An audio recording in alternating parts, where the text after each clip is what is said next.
It was the kind of mystery that doesn't start with a scream, but with silence. Shannon Medill was the kind of woman you didn't forget. She lit up casting rooms, open mics, and backyard parties with the same electric charm, quirky, loud, unapologetically herself, a comedian, an actress, a firecracker in red lipstick. And then one day in late November 2014, she just disappeared. No warning, no fight, no signs of struggle. Her phone was missing, her car was missing, and Shannon was gone. She had plans the next morning, a family meeting, a gig, messages left unread, calls unreturned. For someone like Shannon, who thrived on connection, the silence was deafening. Police were called, a missing persons report was filed, flyers went up, her name hit the news, and then it hit a wall. There were no witnesses, no obvious suspects, no sign of foul play, but there was one last person to see her alive, her husband, Joshua. They were married but living apart.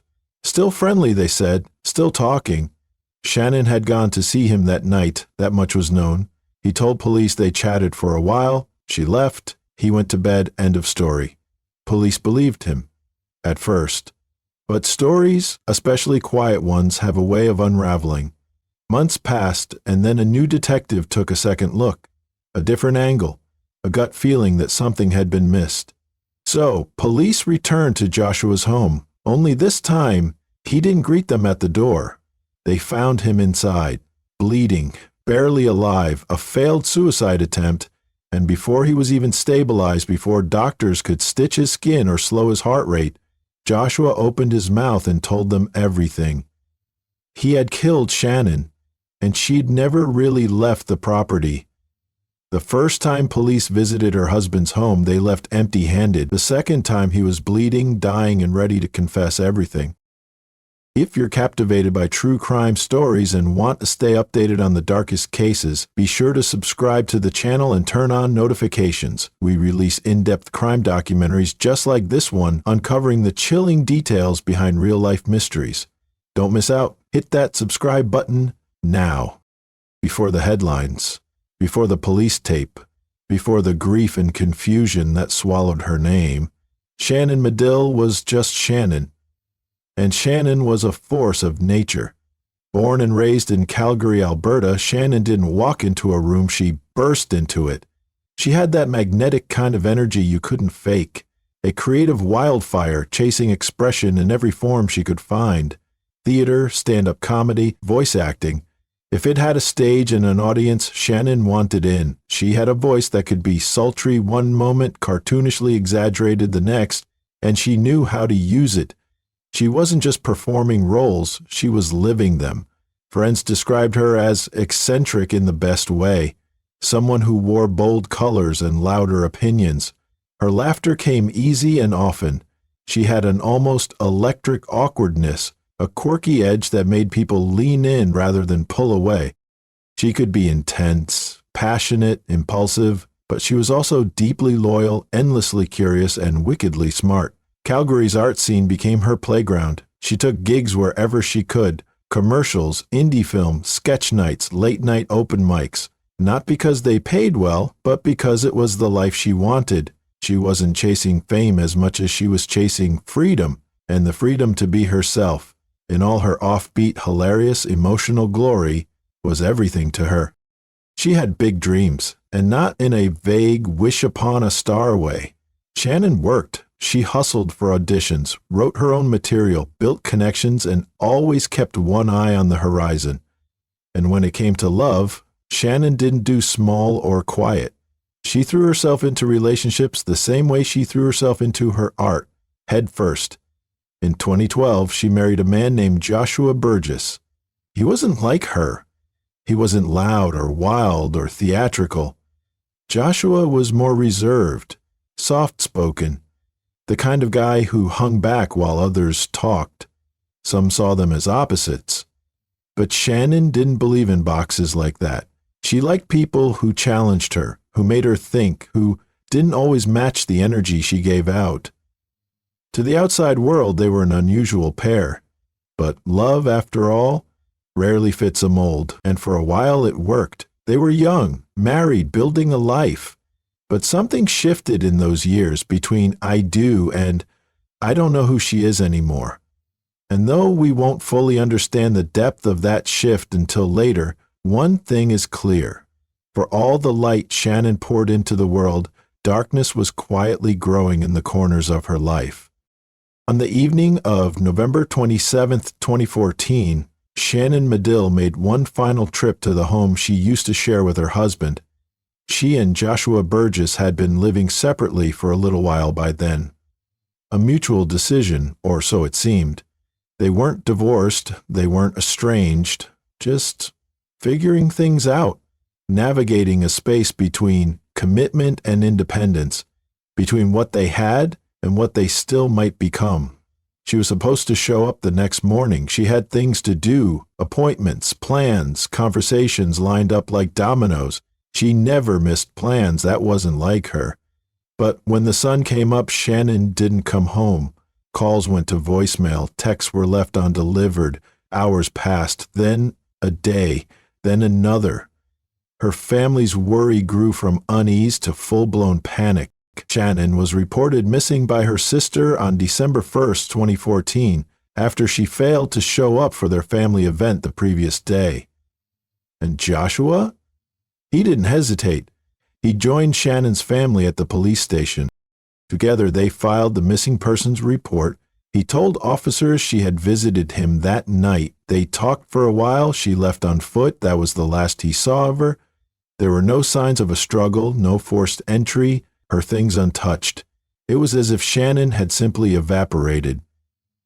The Calgary police launched a formal investigation. They canvassed the neighborhood, searched parks, alleys, trails, talked to friends, colleagues, neighbors. No one had seen her. When police first visited Joshua's home, they found nothing out of the ordinary. He was calm, cooperative, quietly concerned. He answered every question, and he had no injuries, no suspicious behavior, no motive as far as anyone could tell. So the case hung there, suspended in limbo.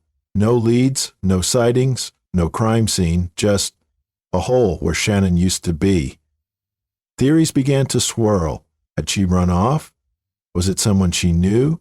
Could it have been a stranger? And if Joshua wasn't lying, then someone else had done something to Shannon Medill. But who and why? As days turned into weeks, Shannon's disappearance became more than a local concern. It became a public cry for answers. Posters lined street lamps and bus stops across Calgary.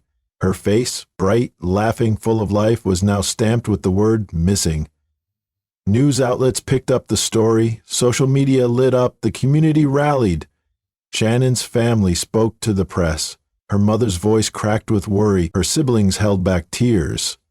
No one could understand how a woman so full of presence could suddenly be so absent. Her friends organized search parties, vigils, fundraisers, anything to keep her name from fading into background noise. They described her with love and disbelief. This isn't like her. She would have told someone. She had too much to live for.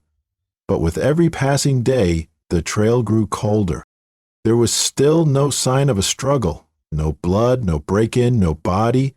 It was the kind of case that left investigators guessing and families haunted by 1,000 what-ifs.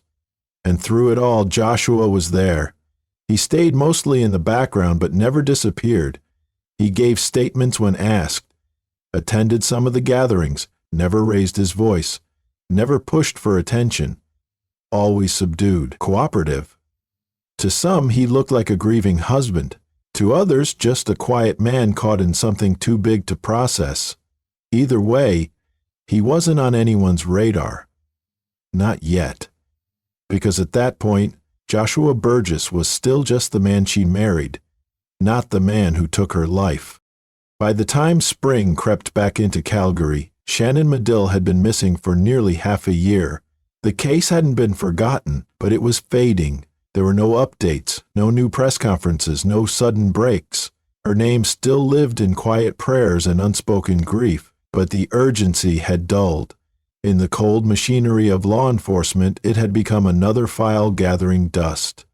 Until she stepped in, a new investigator, sharp, meticulous, and quietly relentless. took over the case. And with her came something the investigation desperately needed: perspective. She didn't just retrace steps. She re-examined the emotional footprints, the in-betweens, the unspoken truths that others had missed. Instead of asking where Shannon went, she started asking why she might have been vulnerable in the first place, and she kept coming back to one name: Joshua. He'd been cleared early, cooperative, respectful, reserved, the last to see Shannon, but also part of the first to call her missing, to stand beside her family at the police station. He had played the part of the grieving husband with almost surgical precision, but something about it didn't sit right. So the new investigator dug deeper into the relationship, into the patterns, into the emotional terrain between Shannon and Joshua that had gone unexamined for months, and what she uncovered was not a fairy tale, but a fracture. Shannon and Joshua had been married in 2012, but by 2014 they were already living apart. To the outside world, the arrangement might have looked like the beginning of the end, but to Shannon, it was just a different kind of normal. She was fiercely independent, emotionally open, unafraid to redefine love on her own terms. She and Joshua were in an open marriage, consensual, known to her close friends and family. It wasn't something they broadcast, but it wasn't a secret either. They had tried to make it work, to be modern, to be honest. But emotional honesty is messy, and the truth was, the relationship had been eroding from the inside out. Shannon had started exploring new connections, new possibilities. She was in her late 20s, still hungry for a big, messy life full of art and freedom and reinvention. Joshua, on the other hand, had become more withdrawn, quieter, unmoored. He told people he was okay with the distance, that they were working things out. But Shannon's family wasn't so sure, neither were her friends, because, behind his composed exterior, something seemed off. Not angry, not explosive, just vacant, muted, like someone keeping a lid on something much darker. The new investigator listened carefully, to texts, to voicemails, to the silences between words. And the more she listened, the more she saw it, a widening emotional gulf between two people who had once promised each other everything. Shannon was moving forward, Joshua was moving forward, and when you're the one wanting to keep exploring, sometimes silence from her people becomes the only way to live. The truth was just a few feet away, hidden, quiet, rotting beneath the surface. And for months, no one knew. But on a quiet day in July 2015, everything changed. After more than half a year of uncertainty, police returned to the home of Joshua Burgess. Not on a tip, not on a sudden revelation, but because the new investigator trusted her instincts. Something about him had never fully added up. This time they weren't coming for a conversation. They were coming with a warrant to search his phone. Officers approached the house cautiously. Joshua kept answering them from the other side of a locked door. Officers kept on negotiating with him on the phone. He said the 5 words that shattered everything. "I killed Shannon. She's here." When they finally gained access, they stepped inside and found a scene they weren't expecting. Joshua was on the floor, barely conscious, bleeding. He had tried to take his own life with a knife. It wasn't just a cry for help.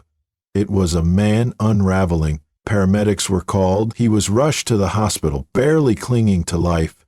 And as doctors fought to stabilize his body, Joshua opened his mouth. No hesitation, no bargaining. He repeated the 5 words from earlier. "I killed Shannon. She's here." It was the moment no one saw coming, and yet, in hindsight, it was the only way this could have ended. The man who stood beside Shannon's family at the police station, the man who smiled faintly in news photos, the man who said goodbye to her on the night she vanished, had never let her leave. And now he was finally ready to speak, not out of guilt, not out of courage, but because the weight of silence had finally crushed him. With Joshua's confession now on record, police wasted no time. They returned to the property, this time with shovels, cadaver dogs, and a determination to search every inch. The house itself was empty, cold, silent, but it wasn't the house they were interested in anymore. It was the garage. A detached structure behind the home, ordinary, nondescript, a place where tools gathered dust, boxes sat forgotten, and secrets could sleep undisturbed. It didn't take long. In the corner, partially buried beneath a layer of debris, construction materials, scrap wood, scattered junk, they found what they were looking for: Shannon Medill's body. Decomposed, distorted by time and neglect, but unmistakably her. She had been there the entire time, through every press conference, every vigil, every hopeful poster taped to a window. While the city searched rivers, parks, highways, she had been feet away from the man who killed her, her body buried, hidden, not in a forest or remote field, but behind his home, right where she had last walked in alive. Forensic teams moved in, neighbors stood on porches in stunned silence, reporters returned. The street filled with the sound of disbelief. How had it been missed? Police had visited the property before. They'd spoken with Joshua in that very home, but they hadn't searched the garage thoroughly, not like this, because no one had expected it, not then, not until the mask slipped, and the quiet man confessed. The horror wasn't just what he did, it was how long he lived with it, how easily he hid it, and how close she had always been. By late 2014, the marriage between Shannon Medill and Joshua Burgess had deteriorated beyond repair. Their once unconventional union, marked by an open relationship, had become a source of contention. Shannon, seeking a more traditional partnership, had expressed her desire to end the open arrangement. Joshua, however, continued to engage with others, widening the emotional chasm between them. Living separately, both had begun exploring new relationships. Shannon was contemplating a fresh start, even considering a move to Edmonton for a new job opportunity. Despite the physical distance, unresolved tensions lingered. On the night of November 27, 2014, Shannon visited Joshua at their former shared residence. The evening began amicably. However, the fragile peace shattered when Shannon voiced her regrets about their marriage. An argument erupted, escalating rapidly. In a fit of rage, Joshua silenced Shannon by placing his hand over her mouth. She resisted, biting him in defense. The confrontation turned violent as Joshua overpowered her, ultimately strangling Shannon to death. Panic set in as Joshua confronted the reality of his actions. He concealed Shannon's body in a large plastic bin, storing it on the patio for months. As spring arrived, he buried her in the front yard, covering the site with debris to mask the grave. For 7 months, Joshua maintained a facade of normalcy. He participated in public appeals, standing alongside Shannon's family, feigning concern and hope.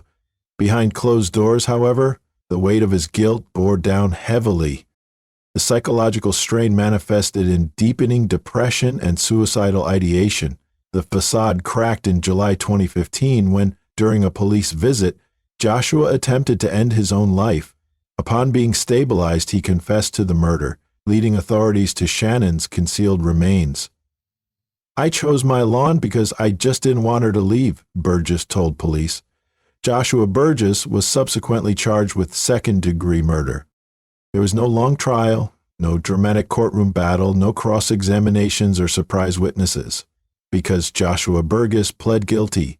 In December 2017, over 3 years after he took Shannon Medill's life, he stood before a judge and accepted responsibility for her death, second-degree murder, a life sentence with no possibility of parole for 10 years. When given the chance to address the court, Burgess apologized for the pain he'd caused. "I'm very sorry for the vows that I made, that I promised to look after her no matter what the circumstances were," said Burgess. "I failed her in that. For several months afterwards, everybody stood by me unquestionably. I failed all of you in that, and I am so very sorry for that, and so very sorry that I didn't say something earlier." But even with his confession, nothing about it felt like closure, because justice, in cases like this, is a strange and slippery thing. It can't bring her back. It can't rewrite those final moments. It can't erase the silence that followed her disappearance. What it can do, at best, is offer space for grief. And in that courtroom, Shannon's family filled that space with raw, aching honesty. They spoke of her light, her humor, her fearlessness, of the way she showed up in life like a firecracker, brilliant and burning, of the hole she left behind in every room, every conversation, every future plan. They spoke not just of what was lost, but of who she could have become. There was no justice for the laughter never heard again, no justice for the stage that stayed dark, no justice for the mother who still wakes up hoping it was all just a nightmare. But there was truth, and finally, there was no more pretending. Shannon Medill lived loudly, loved fiercely, created without apology. She chased joy with her whole chest. She built a life on her own terms, and when it unraveled, she still tried to keep her heart open. Despite Burgess not being eligible for parole until serving at least 10 years in prison, Tyler Medill, who plans to attend all of the parole hearings, says no amount of time will ever be enough for his sister's killer. I will be there to look him in the eyes, he said. She deserved so much more than the ending she got, because Shannon dreamed of a life where she could be loud, bold, and free. In the end, her silence told a story none of us were ready to hear. And if you're fascinated by true crime, make sure you subscribe and hit the bell icon to never miss an upload. We have more gripping stories coming soon, shedding light on cases that deserve to be told.